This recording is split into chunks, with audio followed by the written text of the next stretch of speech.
योद्धा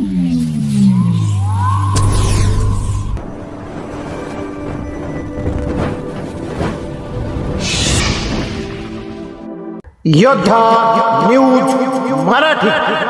घोडेगाव भीमाशंकर रस्त्यावर कार आणि रिक्षाची जोरदार धडक, रिक्षा चालकाचा मृत्यू, 2 जण जखमी।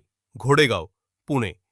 घोडेगाव भीमाशंकर रस्त्यावरील शिंदेवाडी ता आंबेगाव गावच्या हद्दीतील एका धोकादायक वळणावर रविवारी दिनांक 17 मे दुपारी 4:15 वाजेच्या सुमारास एक भीषण अपघात झाला।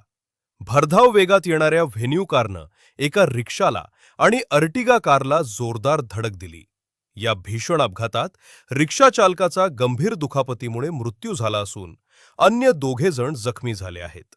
या प्रकरणी व्हेन्यू कार चालक शंकर गेनू शेलार वय 64 राहणार भोसरी पुणे याच्या विरुद्ध घोडेगाव पोलीस ठाण्यात गुन्हा दाखल करण्यात आला असून पोलिसांनी त्याला ताब्यात घेतले आहे। फिर्यादी आणि आरोपींची माहिती। फिर्यादी किशोर बबन पारधी वय 38 रा भारतमाता नगर दिघी पुणे, मूळ रा तेजूर ता जुन्नर।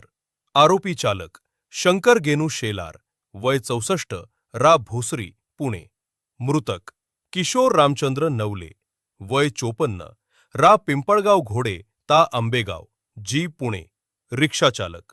जखमी फिर्यादी किशोर बबन पारधी आणि त्यांचे चुलते महादू गेणू पारधी रा उगलेवाडी ता आंबेगाव। अपघाताचा थरार आणि घटनाक्रम मिळालेल्या माहितीनुसार रविवारी दुपारी 4:15 सुमारास मौजे शिंदेवाडी गावच्या हद्दीत वळणावर हा अपघात घडला। आरोपी शंकर शेलार हा आपल्या ताब्यातील व्हेन्यू कार MH14JX5002 घेऊन घोडेगाव बाजूकडून भीमाशंकरच्या दिशेनं भरधाव वेगात चालला होता। या दरम्यान भीमाशंकर बाजूकडून घोडेगावच्या दिशेनं येणाऱ्या रिक्षाला MH17AJ1282 व्हेन्यू कारनं समोरासमोर जोरात धडक दिली। ही धडक इतकी भीषण होती की त्यानंतर या कारनं शेजारीच असलेल्या फिर्यादी यांच्या अर्टिगा कारला MH14JR1873 उजव्या बाजूनं जोरदार धडक दिली। जीवितहानी आणि वाहनांचं नुकसान।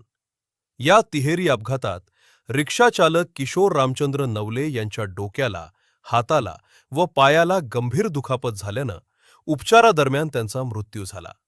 तर अर्टिगा कारमधील किशोर पारधी आणि त्यांचे चुलते महादू पारधी हे दोघे जखमी झाले आहेत। अपघातात तिन्ही वाहनांचं प्रचंड नुकसान झाले आहे। पोलिसांची तात्काळ कारवाई। घटनेची माहिती मिळताच घोडेगाव पोलीस ठाण्याचे अधिकारी आणि अंमलदार यांनी तात्काळ घटनास्थळी धाव घेतली। पोलिसांनी जखमींना आणि मृत चालकाला तात्काळ रुग्णालयात पाठवण्याची व्यवस्था केली। तसेच रस्त्यावरील अपघातग्रस्त वाहनं बाजूला करून विस्कळीत झालेली वाहतूक सुरळीत केली। पोलीस कारवाई आणि कलम। पोलिसांनी आरोपी कार चालक शंकर शेलार याला ताब्यात घेतले असून त्याची वैद्यकीय, मेडिकल तपासणी करण्यात आली आहे। त्याच्या विरुद्ध घोडेगाव पोलीस ठाण्यात गुन्हा रजिस्टर नंबर 111/2026 अन्वये भारतीय न्याय संहिता BNS 2023 चे कलम 106, 1, 281, 125 A, 125 B, 324, 4 आणि मोटार वाहन कायदा कलम 118, 185 प्रमाणे गुन्हा दाखल करण्यात आला आहे। सदर गुन्ह्याचा पुढील तपास माननीय न्यायालयाच्या मार्गदर्शनाखाली सहाय्यक फौजदार नलावडे करत आहेत। या बातमीचा आढावा घेतलाय आमची युद्ध न्यूज मराठीचे प्रतिनिधी पंकज सरोदे यांनी।